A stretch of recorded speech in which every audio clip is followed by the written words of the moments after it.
Hello बच्चों, कैसे हो आप सब। उम्मीद करता हूँ अच्छे से होंगे। आपका जो इंग्लिश का सेट 1 था वो ऑलरेडी मैंने अपलोड कर दिया है और आज ये आप देख सकते हैं, ये जो सेशन है 2021 और 22 के लिए सब्जेक्ट इंग्लिश और इसका सेट 2 आपको यहाँ पे मिल रहा है।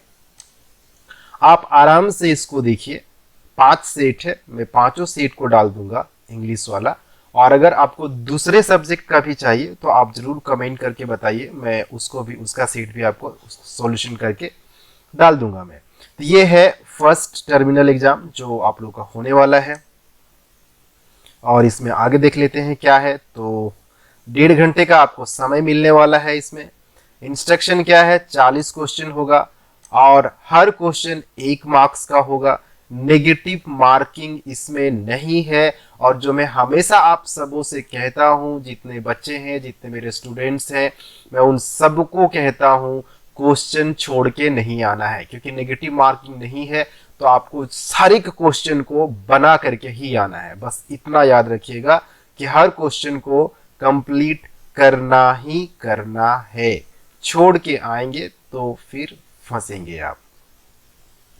तो यहाँ पे क्वेश्चन नंबर 1 से 5 तक ये कुछ यहाँ पे पैराग्राफ दिया हुआ है और इस पैराग्राफ के अंदर में पहला जो क्वेश्चन आता है वो है, who gets recognition and social acceptance. किसने क्या बोलते हैं उसको, सोशल एक्सेप्टेंस और उसको रिकॉग्नाइज करने वाला किसको मिलता है, ये रिकॉग्निशन किसको मिलता है। तो किसको मिलता है, तो इसका आंसर हो जाएगा आपका B, a person who is disciplined. मैं हमेशा वर्ड बोलता हूं, अगर जिंदगी में कुछ करना है तो डिसिप्लिन होना बहुत जरूरी है, जो आपको इसके अंदर में, आप अगर ये पूरा पैराग्राफ पढ़ेंगे तो आपको यहाँ पे आंसर मिल जाएगा। सेकेंड नंबर का देखते हैं, 1 word for take it easy, attitude is. क्या है ये एटीट्यूड, क्या है, तो इसका आंसर भी हो जाएगा बी। ठीक है, बी इसका राइट आंसर हो जाएगा। 1 word for take it easy, attitude is B, laze. ठीक है। क्वेश्चन नंबर 3, आप इसको पॉज कर करके आप लिख लीजिएगा, क्योंकि वीडियो ज्यादा लंबा हो जाता है, तो इसलिए मैं कोशिश करता हूं शॉर्ट रखने का। एडवांटेज ऑफ पंक्चुअलिटी इज, जो पंक्चुअलिटी होता है उसका एडवांटेज क्या है, तो इसका एडवांटेज है, इट मेक्स लाइफ डिसिप्लिन्ड, आपकी जिंदगी को डिसिप्लिन बनाता है। उसके बाद बात करते हैं क्वेश्चन नंबर 4 का, तो punctuality is considered as a symbol of. Punctuality किस चीज के बारे में बताता है, तो पंक्चुअलिटी किसके बारे में बताता है, गुड, तो यहां आप देखेंगे वर्ल्ड लीडर्स के बारे में बताता है। पंक्चुअलिटी किसके बारे में बताता है, तो वर्ल्ड के जो लीडर होते हैं उनके बारे में बताता है। Synonym for goodness is, goodness का सिनोनिम वर्ड क्या होगा, तो इसका सिनोनिम वर्ड होगा यहाँ पे वर्च्यू। गुडनेस का सिनोनिम वर्ड हो जाएगा वर्च्यू, इसको आप याद रखिएगा। फिर आ जाता है 5वां नंबर, तो 5वां नंबर यहाँ है कुछ पैराग्राफ पपाया के बारे में दिया हुआ। पपाया मतलब पपीता के बारे में दिया हुआ है। इसको आप पैराग्राफ को पढ़ लीजिए अच्छी तरह से। पैराग्राफ में कोई वर्ड अगर समझ में नहीं आता है आप कमेंट करके बताइए, मैं आपको बता दूंगा, क्योंकि मैं पैराग्राफ पढ़ चुका हूं तो अभी मैं पैराग्राफ नहीं पढ़ूंगा। क्वेश्चन नंबर 6 में जाते हैं डायरेक्ट, और क्वेश्चन नंबर 6 कहता है द पैसेज इज अबाउट, किसके बारे में है। तो देखिए यहाँ पे अक्सर आप लोग जो गलती करेंगे ना, कोई भी अगर गलती करेगा तो यहाँ पे अगर आप पढ़ेंगे उसको तो आपको पता चलेगा राइप पपाया, याद दे देंगे आपकी प्रॉपर्टीज ऑफ पपाया, पपाया में क्या क्या होता है नहीं होता है, लेकिन ये पपाया, इसका आंसर हो जाएगा A, health and papaya is the right answer. So इस बात को हमेशा याद रखिएगा कि आपका ये हेल्थ एंड पपाया होगा, 6 का ए हो जाएगा इसका। फिर बात करते हैं 7 का, choose an option which is not true about papaya. Papaya के बारे में कौन सा चीज यहाँ पर सही नहीं दिया हुआ है, तो ये सारा चीज हो जाएगा। इसमें सिर्फ डी है, इट फेवर्स सनबर्न, ये नहीं होगा इसमें, इसका राइट आंसर 7 का डी हो जाएगा आपका राइट आंसर। एट में papaya can be eaten as, papaya को कैसे खाया जाता है, सलाद के रूप में भी खाते हैं, उसको सब्जी बना के भी खाते हैं, बॉईल करके भी बहुत सारे लोग खाते हैं। इसका मतलब इसका आंसर हो जाएगा ऑल ऑफ द एबव, यानी कि 8 का राइट आंसर हो जाएगा D, all of the above. अगर बात करें 9 की तो यहाँ पे आता है what is found in raw papaya which helps to cure intestinal irritation. Intestinal irritation papaya में ऐसा क्या होता है जो वो ठीक करता है? तो पेप्सिन, पपायन, बोथ एंड प्रोटीन। तो इसका हो जाएगा आंसर बी, 9 का आंसर बी हो जाएगा। उसके अंदर होता है पपाइन, पपाइन होता है, और पपाइन क्या करता है, आपका जो भी प्रॉब्लम होता है इंटेस्टिनल इरिटेशन उसको ठीक करता है। पपाइन एक ऐसा केमिकल होता है उसके अंदर। फिर आंसर 10 का what happens when one Yeats ripe papaya regularly. अगर कोई हमेशा पका हुआ पपाया, पपीता अगर खाता है तो उसको क्या होगा? तो इट करेक्ट्स हैबिटेंट कॉन्स्टिपेशन, ठीक है, हील्स ब्लीडिंग पाइल्स, ठीक है, इसका सब हो जाएगा, सारा चीज होता है ये, तो इसका आंसर हो जाएगा डी। ठीक है, इसका आंसर हो जाएगा डी, 10 का डी राइट आंसर हो जाएगा। फिर आते हैं क्वेश्चन नंबर 11 में। तो यहाँ पे ये देखिए 11 से 15 तक आपका एक ये दिया हुआ है टोटल, यहाँ पे एक लेटर है उसको भरना है। तो लेटर देखिए 11 नंबर क्या कहता है यहाँ पे, तो 11 नंबर में टू लेटर लिखना है ये, तो हमको लगता है हेडमास्टर के पास, तो to the headmaster, the headmaster यहाँ पे ये हो जाएगा। अब आप बोलेंगे सर कि ये भी हेडमास्टर है, ये भी हेडमास्टर है, तो दोनों में से आप ए क्यों नहीं सही बोले, डी को क्यों सही बोल रहे हैं? तो सिंपल सी बात है, यहाँ पे जब भी आप देंगे तो कॉमा होना चाहिए, तो कॉमा यहाँ पे लगा हुआ रहना चाहिए, तो उसके अनुसार से ये हो जाएगा डी।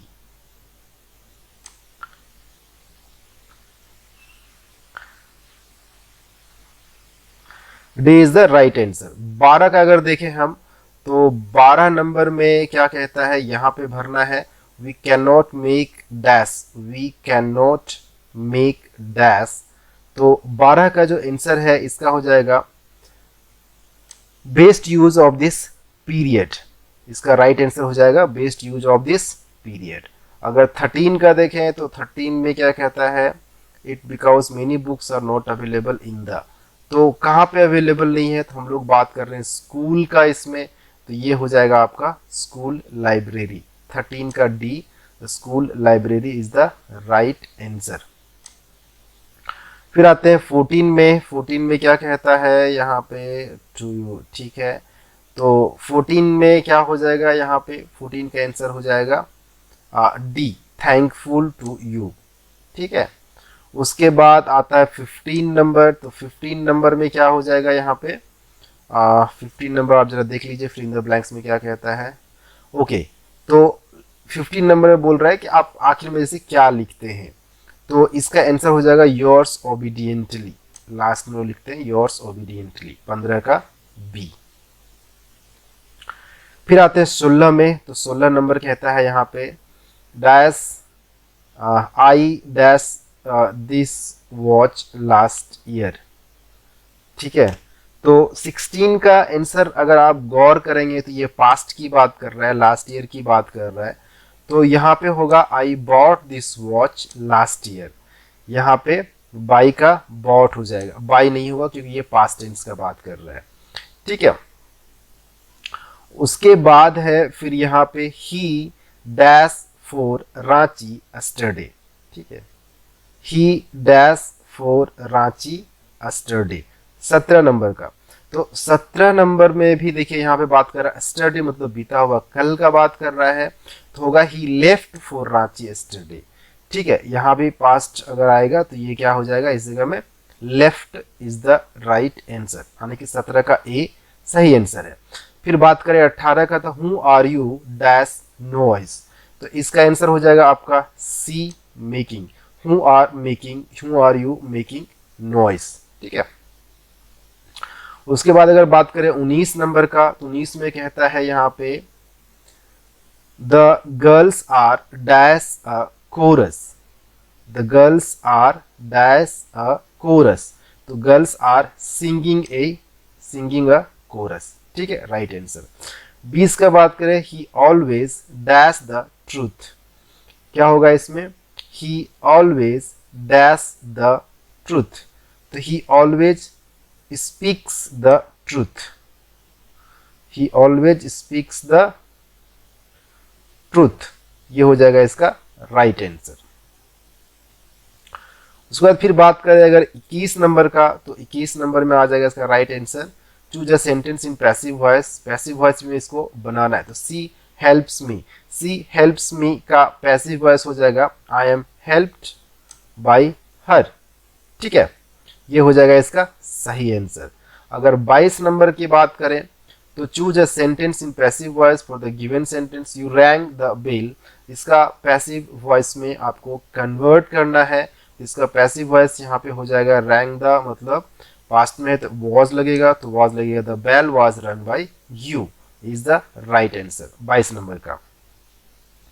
बात करें 23 नंबर का, तो 23 नंबर में है fill in the blank by choosing suitable modal, modal आपको चुनना है, तो यहाँ पे है dash I come in madam, तो आपको पता है कि जब भी आदेश कर लेना होता है तो हम लोग मे का इस्तेमाल करते हैं, तो यहाँ हो जाएगा मे आई कम इन मैडम, ठीक है। फिर आते हैं 24 नंबर में, यहाँ पे फिर से एक पैराग्राफ दिया हुआ है, इस पैराग्राफ को पढ़ना है और इसका आंसर आपको समझना है। Where was the house situated, ठीक है, ये लेंचो का ये है, लेंचो का पार्ट आप पढ़े हैं, तो वही लेटर टू गॉड जो चैप्टर है आप लोग का पहला चैप्टर है उसमें बुक में, तो उससे ये सारा चीज दिया हुआ है, तो बोलता है where was the house situated, मतलब जो घर था वो कहाँ था, घर मतलब लेंचो का जो घर था वो घर कहाँ था, तो मैं आपको पढ़ाया भी हूँ इसके बारे में, ऑन द टॉप ऑफ ए लो हिल, ठीक है, इसका राइट आंसर हो जाएगा।